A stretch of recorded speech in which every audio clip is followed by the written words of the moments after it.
Hello and welcome to my channel. I am Zodiac Bandit, and lately I've been missing the Mighty Nine.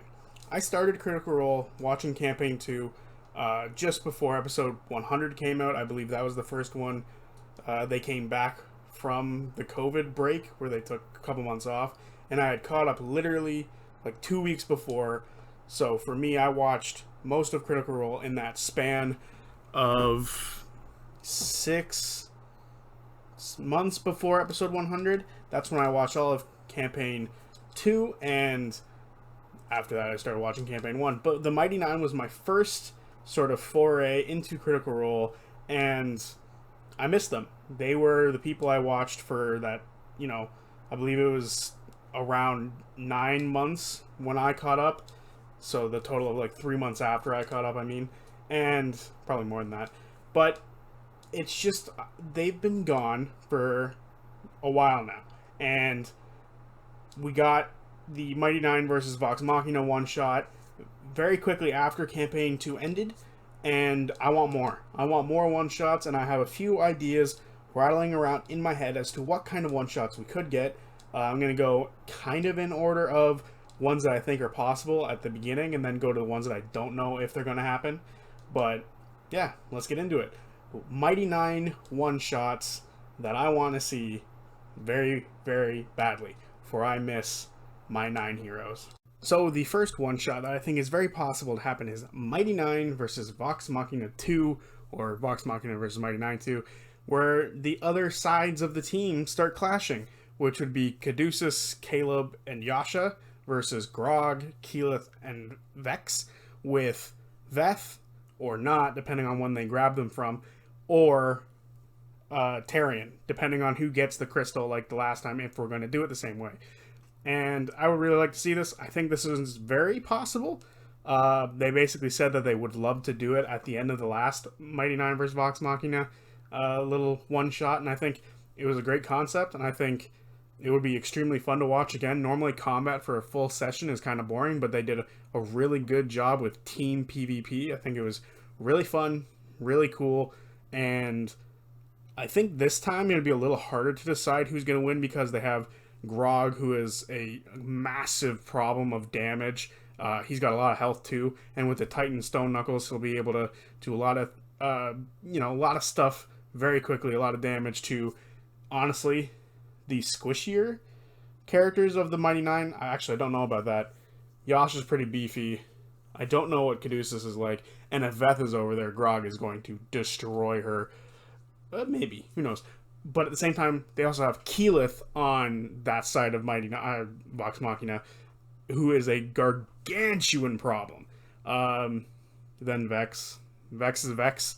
She'll be able to do a lot of things, but I think after she runs out of spells, she'll be kind of on the lower end of usefulness. And if Terry's on that team, sort of the same thing. I don't know how great Artificer is going to be against Caleb, Yasha, and Caduceus. And I think having Caduceus and Caleb on that side is a problem. And Yasha. I think Yasha with her Zealot stuff is a huge problem for...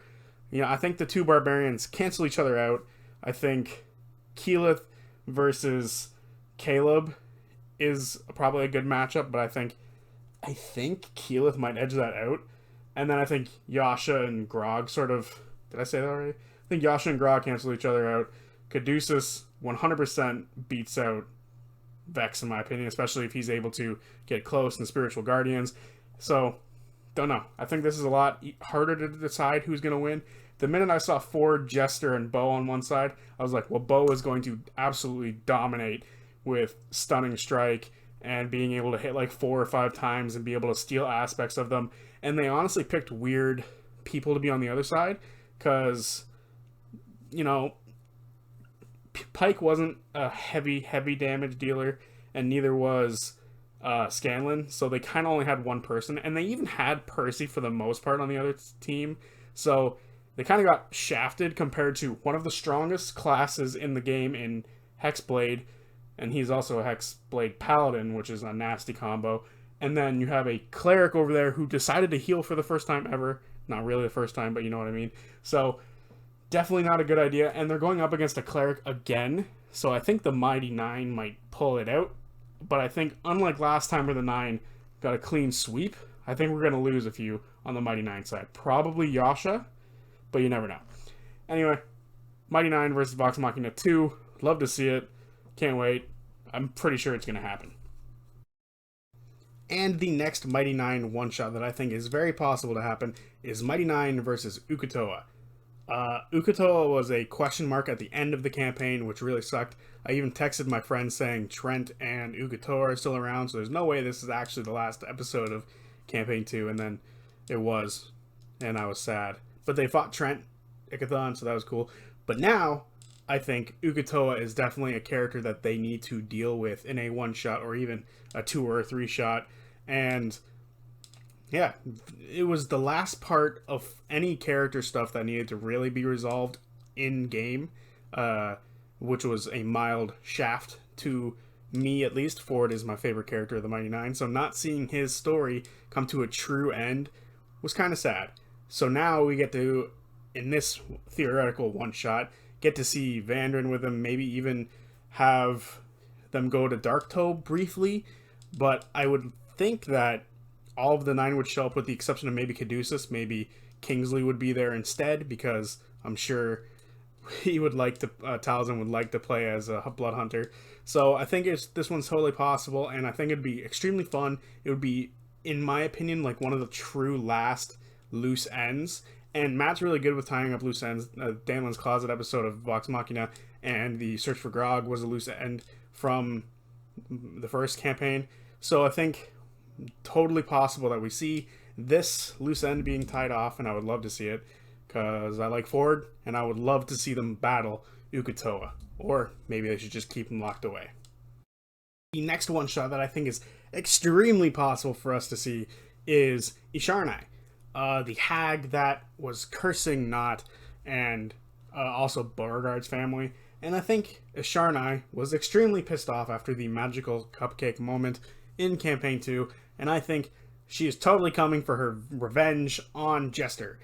And yeah, simple as that. Somehow, some way, she's gonna get revenge. She's gonna grab Bo's brother, she's gonna grab Not's family, and she's gonna somehow get her hands on the Gentleman and the Ruby of the Sea and have all of them, because she has a connection with them all now, especially with Jester with this whole cupcake thing. And I think the primary target would be the Gentleman and her mother. So I think we could have some sort of hostage situation going on and maybe even lose one or two. Hopefully they don't kill Lucas again, but you know what I mean.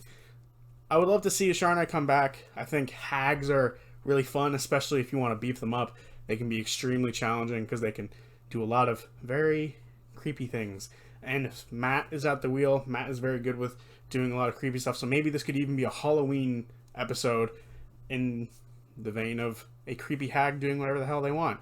And with, you know, her feeding off fear and what was it that she liked feeding off the most? Despair. I think this could be a very interesting character, and I think Matt could do an amazing job with scaring the living bejeebus out of all of the players and making them feel their worst fears as they go through this. And I think it'd be a nice... This is one of the other bows that they kind of left undone on bows. Under another loose end that they have, and I think they need to tie it up into a nice little bow and sort of end it, because, yeah, we are... If you watch the roundtable discussion of Campaign 2, Matt said that she is fully aware of what Jester did, and I think she is totally out for vengeance, and, you know, she might want to kill her in her sleep, which would be the second time somebody got killed in their sleep in that campaign. Or at least the fight started while she was sleeping. Anyway, I would like to see a Sharona come back in a glorious Halloween one-shot now that I've said it. So, yeah, Halloween one-shot. Give me the return of a Sharona. And the last one-shot that I think is extremely possible to happen is the return to Darktoe. We only got to spend like less than a day in Darktoe.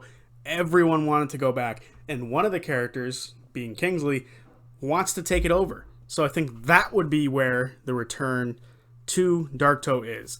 With the whole Kingsley wanting to take over. They fight the Plank King.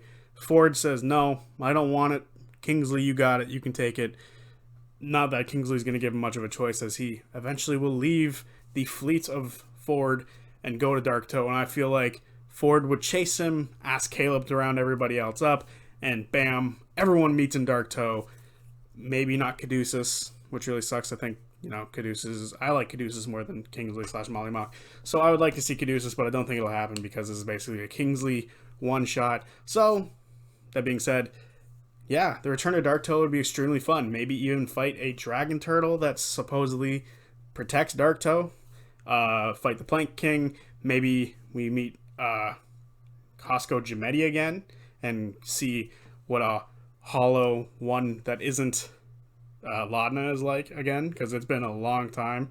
And maybe even if they haven't killed Ukutoa yet, that one shot could lead into the Ukutoa one shot, or vice versa. The Ukutoa one shot could lead into Kingsley leaving. I think we could connect these one shots somehow or another, lead them into another one, just like how the search for Grog went to the search for Bob. Yeah.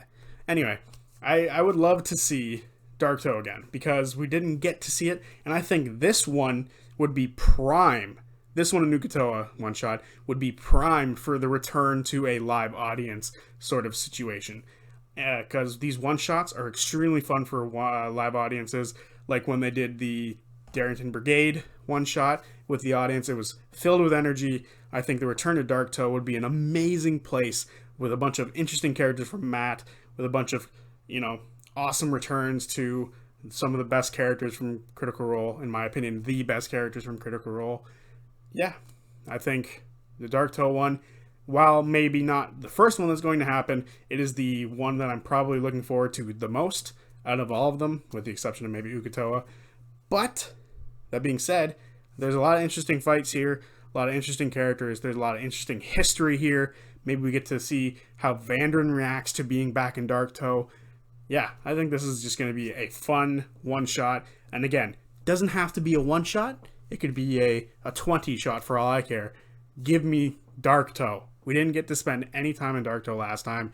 We need to spend at least 3 hours in Dark Toe. That isn't 3 more hours. Give me 5 hours. In fact, I want 15 more hours in Dark Toe. Give me 3 fucking episodes in Dark Toe, damn it.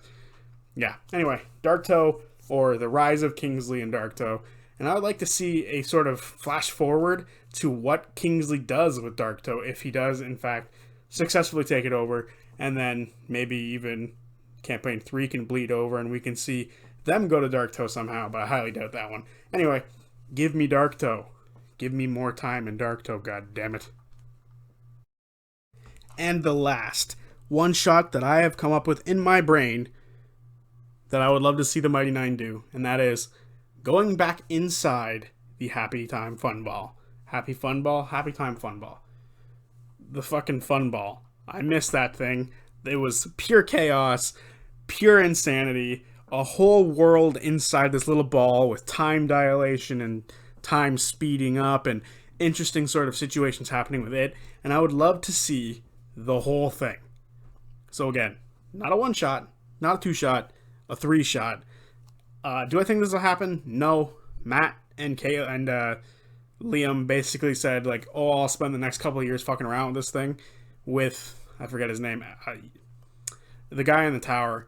And I definitely think that it would be fun to see this, but at the same time, I don't think it's going to happen because there could be a lot of bad shit in there, and it could mess up a whole timeline if Matt has decided he's going to bring these characters into Campaign 3 somehow. And if they get lost in the fun ball, that might throw all those situations down the drain. That's the same thing with all of these one-shots. Maybe he's written out what happens with each of these one-shots and has gone with it with his story, which is partially why I think referencing the other campaigns might be a mildly bad thing. But I would love to see the Happy Time Fun Ball return because it is chaos, and I think that would go perfectly with the chaos that Critical Role is lately. Because Campaign 3's chaos has really shown me that these people love chaos. And I love chaos. So I want to see that Happy Time Fun Ball one more time. And maybe even we can see the return of Twig. That would be cool. Maybe. Who knows? Give me the Happy Time Fun Ball. I want it in real life because it looks fun. So there you have it. A bunch of one-shots that I would love to see.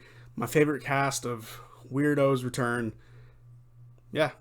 I think I've been out in the sun for a little bit too long because toward the end I started wanting a Happy Time Fun Ball, which is dangerous. But anyway, I miss the Mighty Nine. I would love to see them all return. And if we get a bunch of one-shots for it, I would think that'd be great. So yeah, with that being said, see you guys Friday with whatever video I decide to make next, because I'm not talking about Calamity until it's over, so I can give a full opinion on it, because I'm not going to review it. I don't need to, because I feel like reviewing EXU isn't what I want to do with this channel. I would rather just review Critical Role episodes, because this gives me a break from having to write big ass scripts. So yeah, that's nice. Anyway, see you guys Friday with whatever video I decide to go with next.